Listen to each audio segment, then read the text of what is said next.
that I might add on or have on my list. An angle in standard position is an angle whose initial side is on the positive side of the x-axis. What on earth does that mean? That means, so do you see how over here we have a graph? We're going to think about rotating and finding angles on this graph. This is always where we start. Okay, this is always my initial side or starting spot. Always my initial side. So you know how like in the game of Monopoly they kind of make a big deal about like go, the go space, like do not cross go or go to go immediately, or like that is your go space. This is the where we always start from no matter what. So this is always where we're starting. From there, we're going to rotate.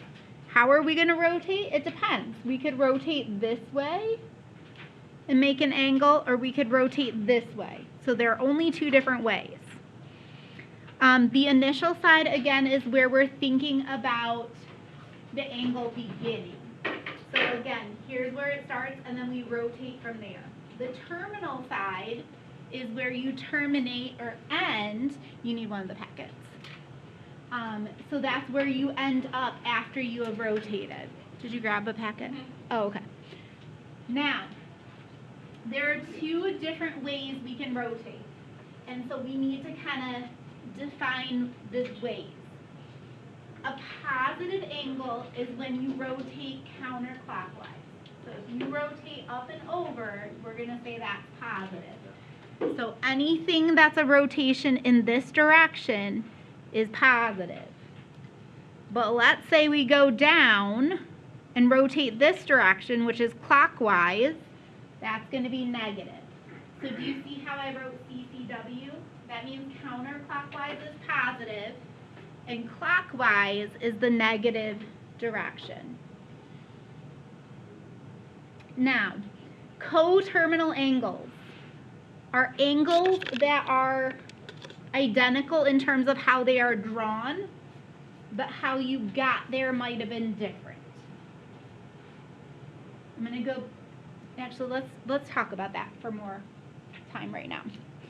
All right, think for a minute about if I told you guys to go run to QD right now, and I said the first person there gets an A+, would you all take the same route to get there? But would you all have the same starting point, my classroom, and would you all have the same ending point, QD? Okay, so that's what coterminal angles are. They have the same start and the same end, but how you get there is different. Let me show you what I mean.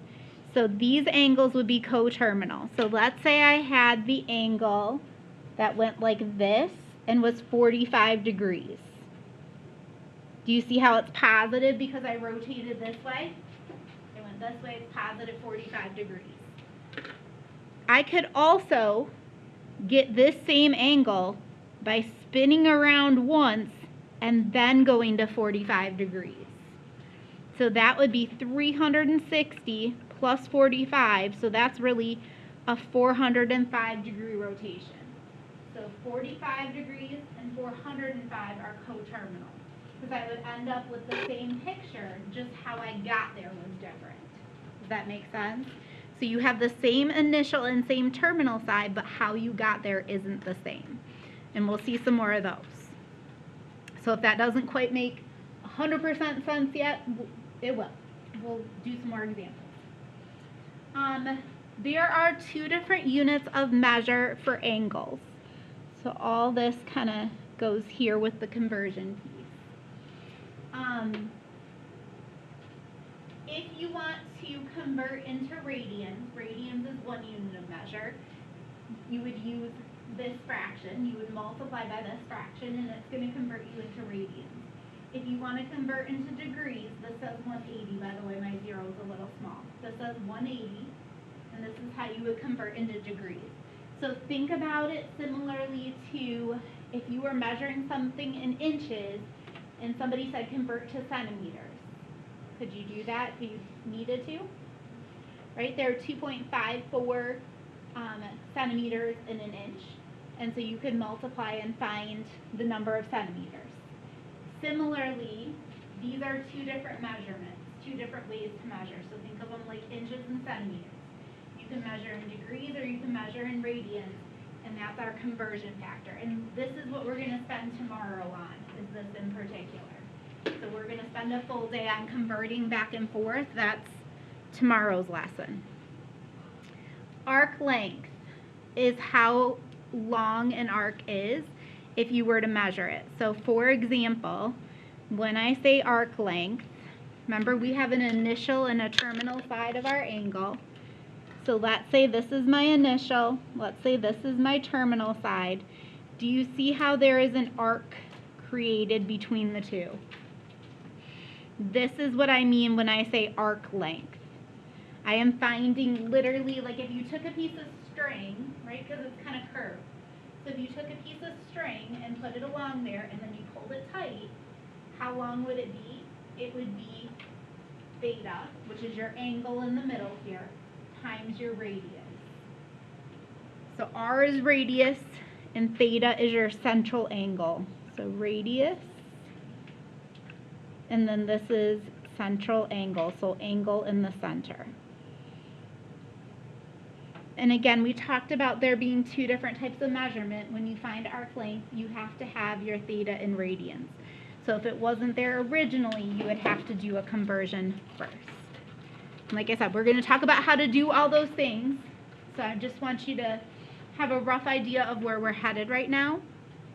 And then, like I said, we're going to go into it a little further. Yeah. What's the thing, like the circle colored in? Ooh, this thing? No, in the... This thing? Yeah. That's a theta too. I just didn't make it as nice. Can you go back to the graph? Yeah. So this is a circle with a line through it. So theta is a Greek letter, and we use it a lot to talk about angles of rotation. Can you also put the sticky note for the coach? Back up again? Yeah.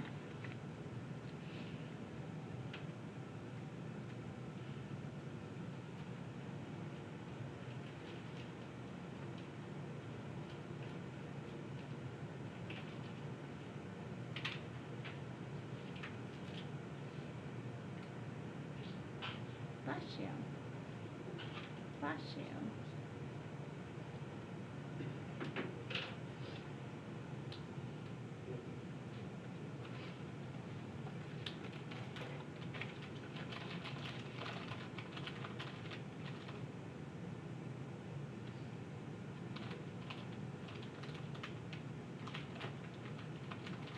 So that's broad, and that's a lot of vocab. Let's start working on these things one thing at a time. Oh, did I go too fast, Jillian? Do you need this back?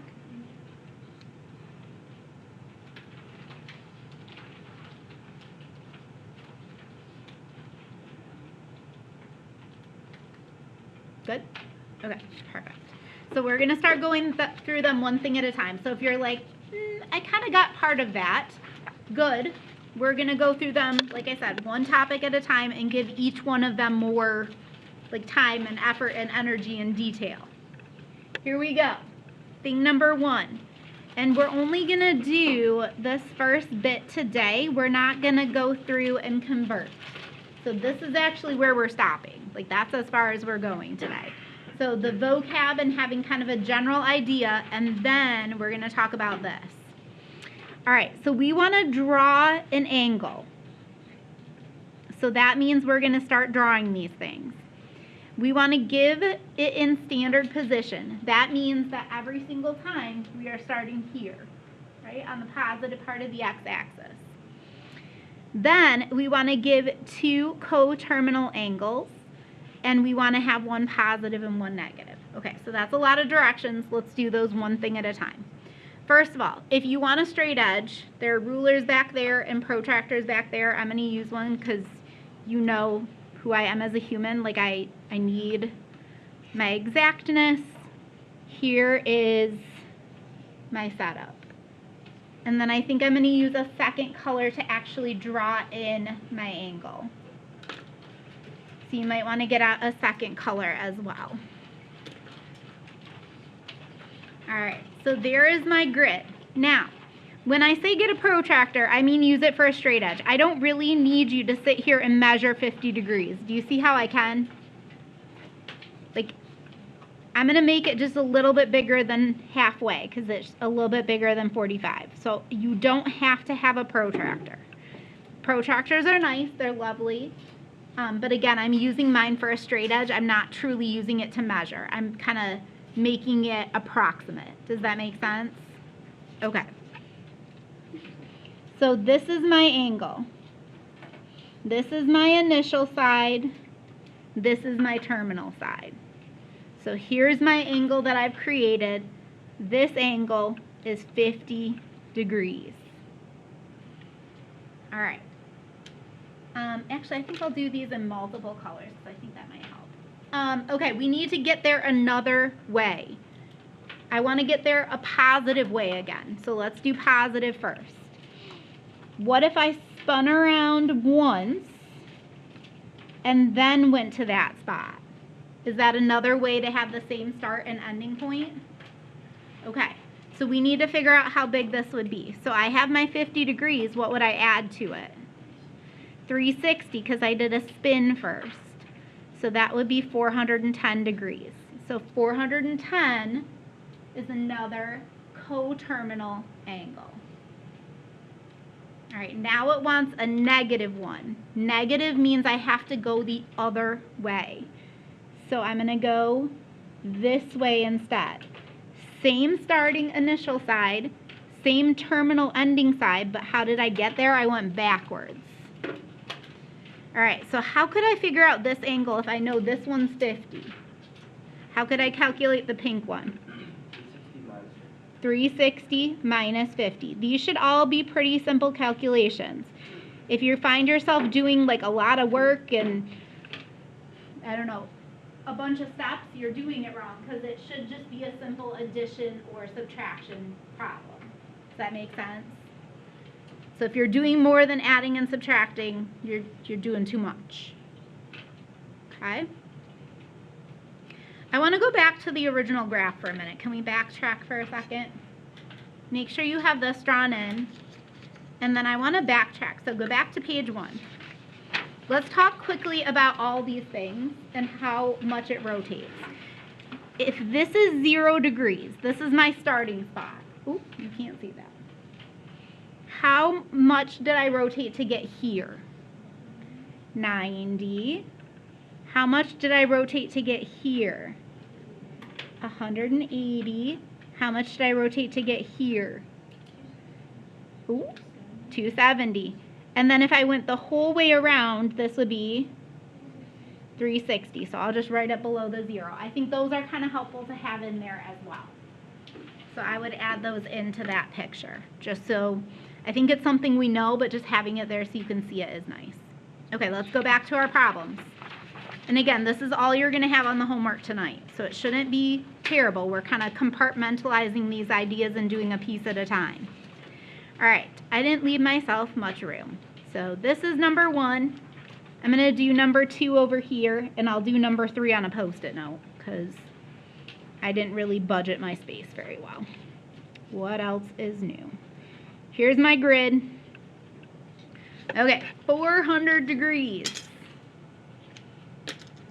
This is my starting spot. Always, always, always. Ooh, there we go.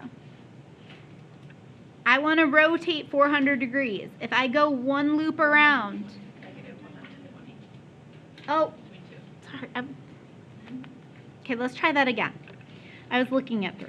Let's go negative 120 like it says to do. Do you agree if I went this far, I'd be at negative 180? So I need to be about 60 degrees short of that. So I'm going to go about here. And again, I'm not going to get out a protractor to measure you and make sure, oh, is their angle good enough? No. It needs to be in the right ballpark, but I'm not going to actually take out a protractor and measure. Another way to think about it is it should be 90 degrees and then about 30 more. Okay? All right, let's think of another way to get there. So instead of spinning just this, let's find another -1. What could I do to get there if I wanted to stay negative direction? Way around. Go all the way around and then what? Come back. Yeah, and then come back through to that spot. How would I calculate that value? Negative 360 plus, perfect. And so I get what overall for that pink angle?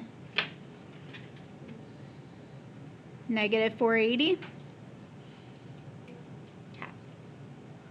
So that's one way to get there. And again, these almost make me, like the picture I get in my head is of like, you know when you're a little kid and you spin around in circles and you spin yourself dizzy? That's what this reminds me of. So you're just thinking about kind of spinning in circles here. All right, let's think a positive direction. So I'm going to make the purple one positive. Could I go this way and stop here? And it would be the same angle. Okay, so this way is positive because it's counterclockwise. How can I figure out how big that is? 360 minus 120. Yep, because I'm short of a full rotation by 120. So that's going to give me a positive 240 degree angle. So all of these give me the same measurement, but how you got there was different. Like if we look at the angle, it's the same picture, but how you got there is different. Let me do the last one on a Post-it note. 400 degrees. Are you ready? I'm going to cover some stuff up. All right, let me draw my grid. So maybe even today for homework, you might want to use, instead of a lined sheet of paper, you might find that you want to use, I don't need X and Y, I don't know, I was going to write those in. You might want to use just a scrap, like a white sheet of paper, and I have some over here if you want to do that. That might be easier for you to draw them in. Okay. Initial side, always in the same spot. Here it is. Terminal. This takes me to 360. How much more do I need? 40. So not quite halfway, because remember halfway would be 45. So I'm going to try to go just shy of halfway. So how did I get there? I got there like this. And yes, you have to draw that piece in. So show me how you got there. Like this was my direction to get there. Just like we talked about with running to QD, right? You can run there different ways, but your start and your stop are at the same spot. So this is 400 degrees. How could I find another positive angle and get to the same picture? Ooh, yeah, we could just go initial up to this point. Is this the same angle? How many degrees is that? 40. Could I also spin around once and then twice and then go 40 more? Yeah. So there are different ways to get there. So you could have infinitely many answers. Truly, there are different things you could have, and it's fine. All right, let's go the other way. Let's go the negative route. This time my purple is my negative. Oh, did it stop? Cool. Oh. Oh. Oh. Oh. Oh my. Okay. We're a little behind on the video. All right. What would my purple angle be? Not 320. Negative 320. Perfect. Because we're going clockwise. So negative 320. All right. Are you ready for some homework? Maybe. Okay, so we're drawing pictures. Again, grab a straight edge if you'd like to. We're starting back at assignment number 1. We are on page 561 in our textbook. Numbers 1 to 8. Hold on, I'm going to double check. Let me make sure I've got the right section and the right problems that I want. 561. Okay. I want 1 through 8. I don't want 16 through 18. Oh, no. I do actually. 16 to 18. Okay, so 1 through 8 are just graphing the angle. So you're just going to graph the angle and stop. Then you're going to do 16 through 18. 16 through 18 wants you to find a positive coterminal angle. And then I'm going to have you do oh no, it wants positive and negative coterminal angles. Just kidding. I'm going to stop at 16 to 18. So just those. So 1 to 8, 16 to 18. You need a positive and a negative coterminal angle. And you need to draw it. So these are just drawing. These are draw and find positive and negative coterminal. Good?